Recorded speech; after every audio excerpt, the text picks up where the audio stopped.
Merci, chers collègues. La parole à Mamadou Lamine Thiam.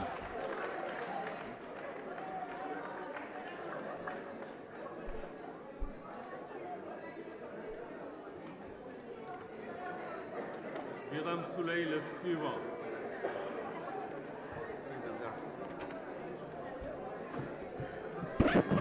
Assalamu alaikum.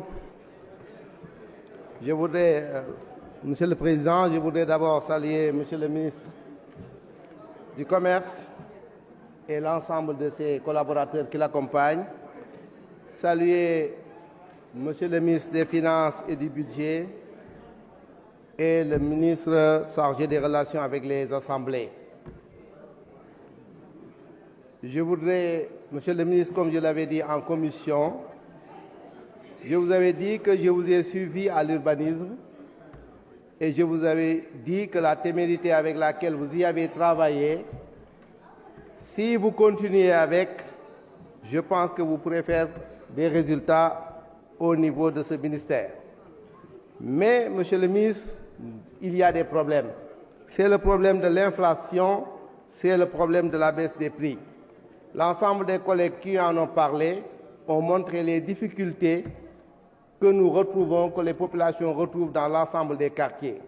La réalité des décisions gouvernementales est là, mais les réalités de terrain auxquelles nos familles sont toujours contraintes sont là. Le numéro vert existe, mais est-ce qu'il est efficace? Plusieurs fois par jour, les populations appellent, mais il est difficile. C'est le même problème que nous allons aussi évoquer au niveau des baisses que vous avez déclarées par rapport à la location. Des honorables en ont parlé, la location pose problème.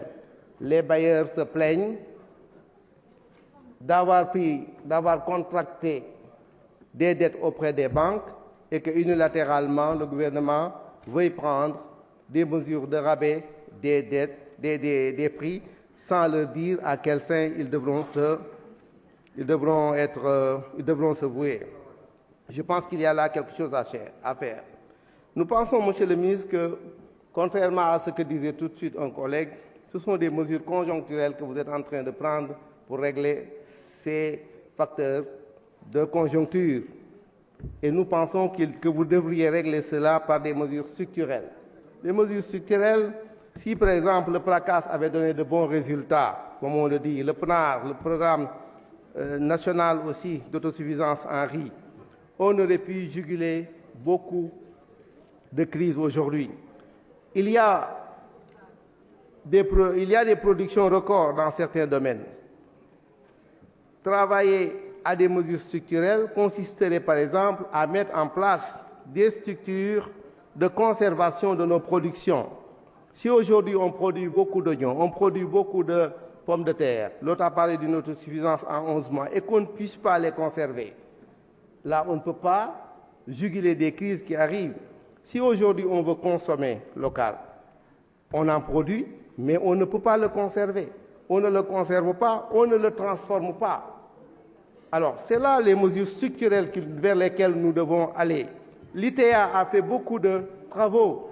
Aujourd'hui, toute la production nationale, il y a des process et des modèles de transformation qui peuvent faire que nos populations peuvent les consommer. Mais est-ce que l'État a mis en place un soutien aux PMI et aux PME et PMI pour leur permettre de travailler dans ce domaine? Je pense que c'est là où on devait mettre l'accent.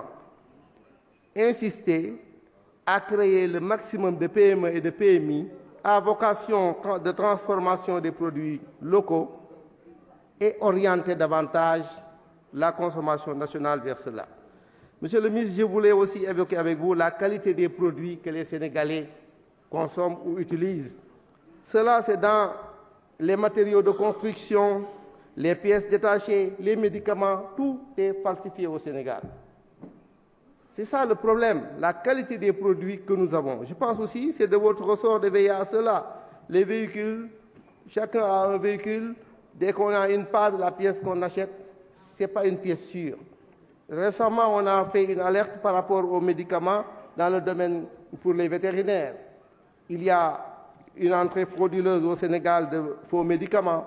Les faux médicaments que nous consommons, nous, ça c'est monnaie courante. Donc la santé des hommes, la santé des animaux, tout se trouve menacé à cause de la mauvaise qualité des produits qui entrent au Sénégal. Là, je pense que, monsieur le ministre, il y a quelque chose à faire.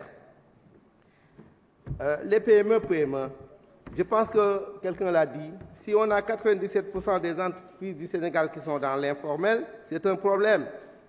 Et la plupart des PME, PMI ici, ont une durée de vie assez courte. On dit même qu'ils ont une mortalité précoce. On aurait aimé savoir qu'est-ce que fait l'ADPME pour empêcher et pour supporter l'ensemble de nos PME, PMI, pour faire un sauvetage, afin que ces structures qui sont essentielles pour notre pays puissent survivre. Voilà, monsieur le ministre, les quelques questions que je voulais évoquer avec vous. Bonsoir. Merci, chers collègues. La parole à Birame Souleye Diop.